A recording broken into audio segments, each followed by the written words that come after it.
students, today we shall learn the importance of the graph in describing motion of various objects and also describing various kinds of motion.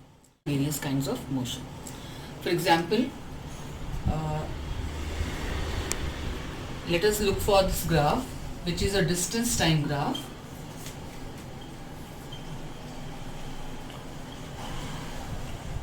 Distance time graph,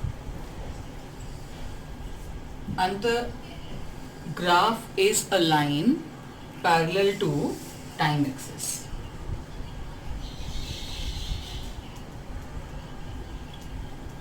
Here we have distance on y-axis and time on x-axis.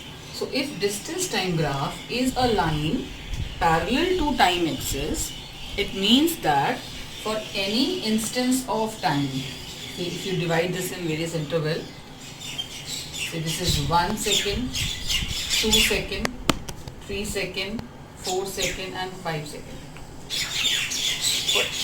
After 1 second, say this distance is 5 meters from you. The object is at 5 meters from you when you started observing the position of this object. It is at 5 meters from you. After 1 second, the distance is 5 meter. After 2 seconds, it's 5 meter. 3 seconds, it is 5 meter. 4 seconds. So, at any instant of time, if you notice, the distance of the object is same with respect to you. It is not changing. So, in terms of physics, if an object is not changing its position with respect to you, we say the object is at rest. So, this means this graph, this distance time graph, parallel to time axis, depicts that the object is at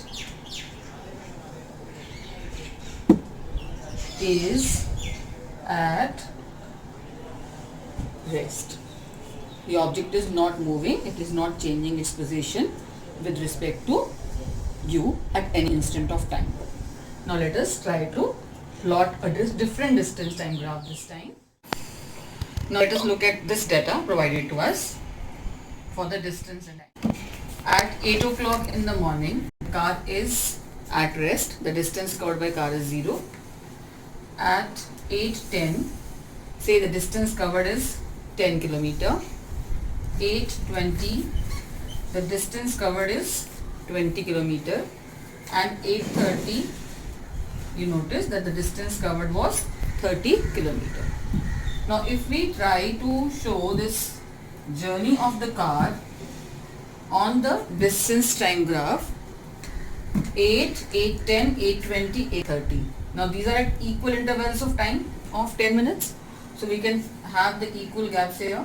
Say this is 8 o'clock at the beginning time, 8:10, 8:20 and this is 8:30. Fine.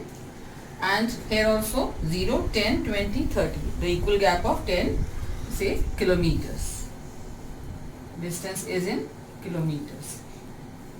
10, 20 and 30. 10, 20 and 30. Now, at 8 o'clock the object is here.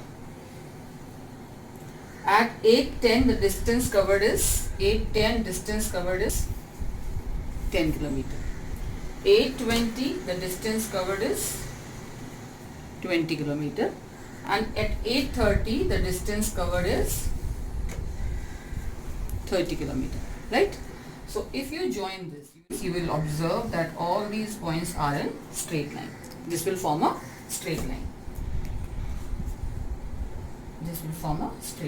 Right? Now observe at this point. At 8:30 the distance covered is 30. Fine. So if I draw a straight line parallel to time axis, a straight line over here parallel to y-axis. So this gives me the distance, this gives me the time in which the distance is covered, and this vertical line tells me the distance covered. So I can say distance upon time. Distance is 30 kilometer in a time of 30 minutes. 30 kilometer in 30 minutes. So I can find what it is. Distance upon time is speed. So I can say at this point the speed of the object is 1 kilometer per minute. Right?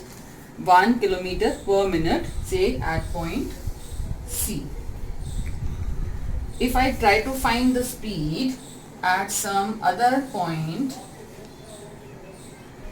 over here, say this is point B, same way I draw a line here, I draw a line here.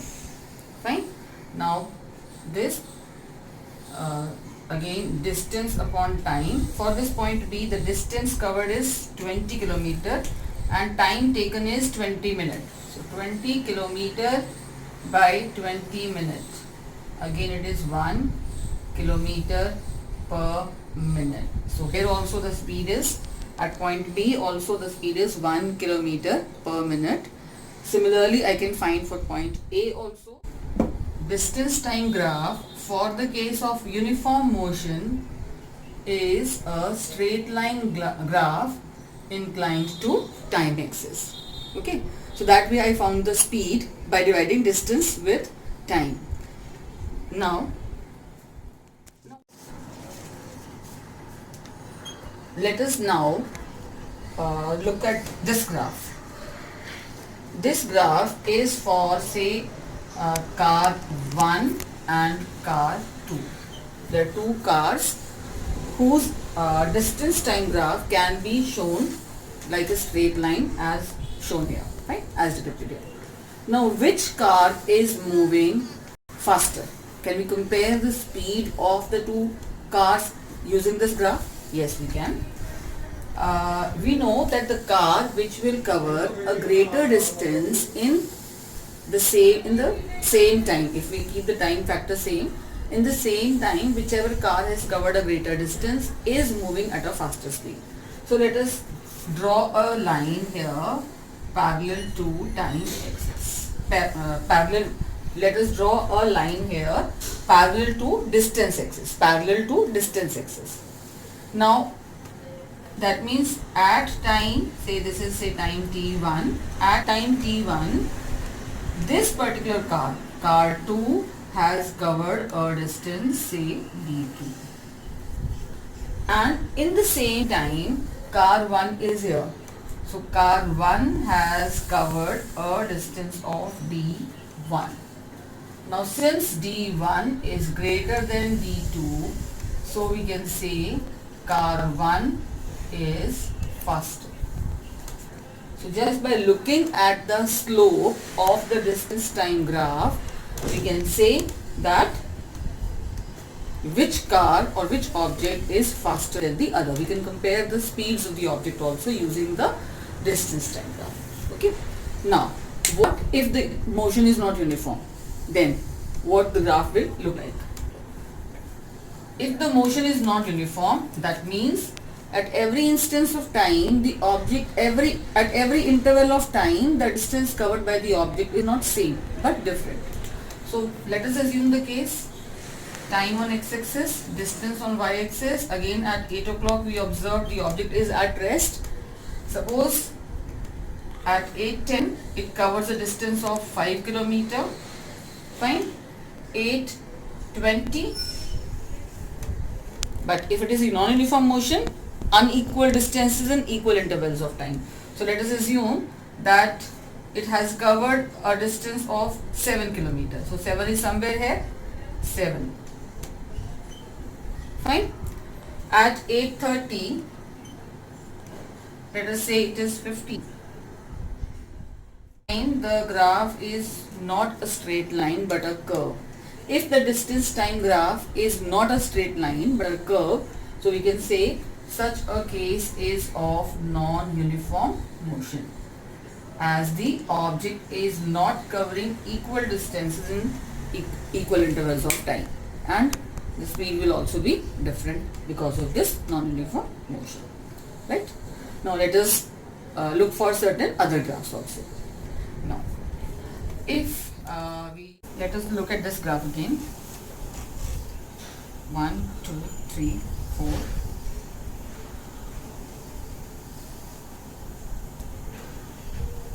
2, 4, 6, and this is 8.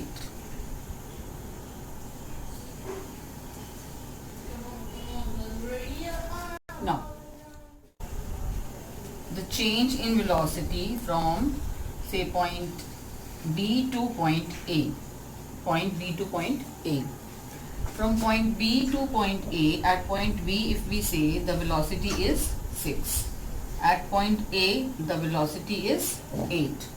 So that means the change in velocity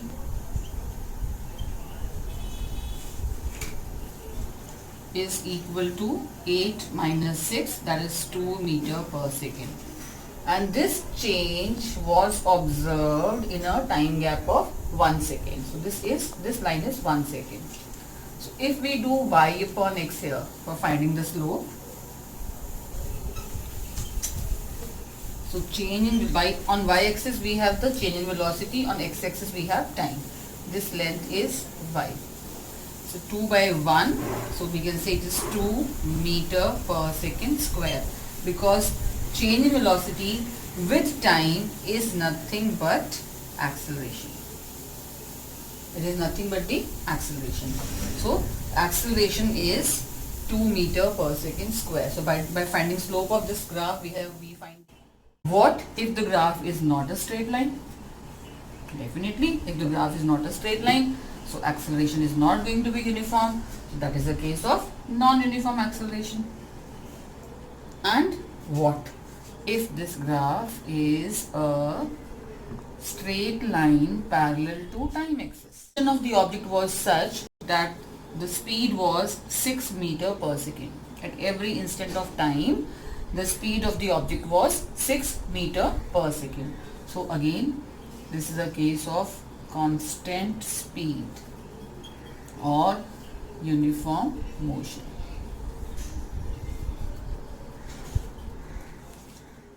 This is a case of uniform motion. So what about the acceleration at this time? This is a case when the object is moving at a constant velocity. We say acceleration is change in velocity with time. As the velocity is not changing, so acceleration is 0 meter per second square. So this is a non-accelerated motion also. So same graph depicts us that the object is moving at a constant speed. It also tells us the object is moving uniformly, the motion is uniform, and also it is non-accelerated. The acceleration here is 0, right? What if the graph is an inclined line only, but say in this manner?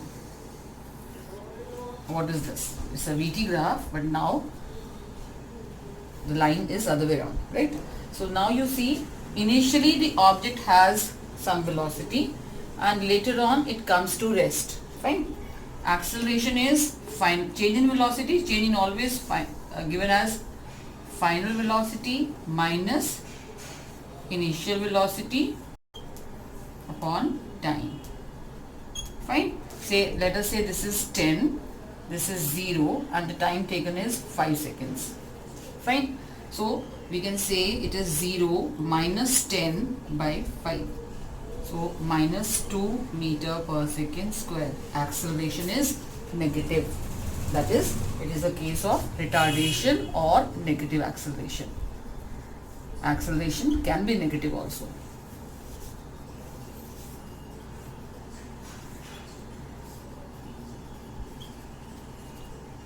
So this is how, by studying these distance time or velocity time graph for various moving objects, we can interpret about the motion of the objects also. I hope the concept is clear. Thank you.